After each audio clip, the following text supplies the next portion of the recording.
മലബാർ രാഷ്ട്രീയത്തിൽ പ്രത്യേകിച്ച് കൊടുവള്ളിയുടെ മണ്ണിൽ വലിയൊരു രാഷ്ട്രീയ അട്ടിമറിക്ക് ഇന്ന് സാക്ഷ്യം വഹിക്കുകയാണ്.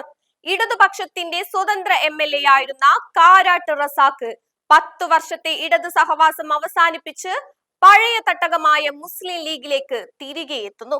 കേവലം ഒരു കൂടുമാറ്റം മാത്രമല്ല, കടുത്ത ആരോപണങ്ങളുമായാണ് റസാഖിന്റെ ഈ മടക്കം. CPM-നെതിരെ അതിരൂക്ഷമായ വിമർശനങ്ങളുമായാണ് അദ്ദേഹം പടിയിറങ്ങുന്നത്. CPM ഇരട്ട നീതിയാണ് കാണിക്കുന്നത്. കൂടെ നിൽക്കുന്നവരെക്കാൾ പാർട്ടിയുടെ നേട്ടത്തിന് മാത്രം മുൻഗണന നൽകുന്നു. തന്റെ കഴിഞ്ഞ തിരഞ്ഞെടുപ്പ് പരാജയത്തിന് പിന്നിൽ CPM നേതാക്കൾ തന്നെയാണെന്നും ഇത് സംബന്ധിച്ച് പരാതിപ്പെട്ടിട്ടും പാർട്ടി അന്വേഷണം നടത്തിയില്ലെന്നും കാരാട്ട് റസാഖ് പരസ്യമായി തുറന്നടിക്കുന്നു.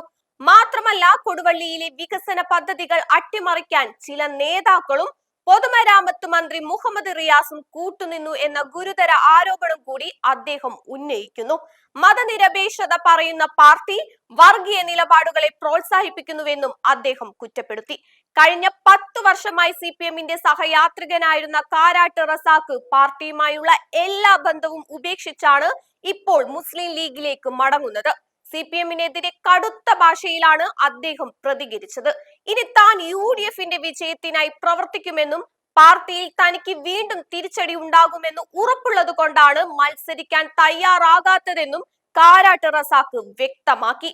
കൊടുവള്ളിയിലെ രാഷ്ട്രീയ ചിത്രത്തിൽ ഈ മടങ്ങിപ്പോക്ക് വലിയ മാറ്റങ്ങൾക്ക് വഴിവെക്കുമെന്നാണ് കരുതപ്പെടുന്നത്. CPM-നെ വിറപ്പിച്ച ഈ രാജ്യപ്രഖ്യാപനം വരാനിരിക്കുന്ന തിരഞ്ഞെടുപ്പുകളിൽ കൊടുവള്ളി മണ്ഡലത്തിൽ എന്ത് മാറ്റമാണ് ഉണ്ടാക്കുക? മുസ്ലിം ലീഗിന്റെ മടങ്ങിവരവ് CPM എങ്ങനെ പ്രതിരോധിക്കും?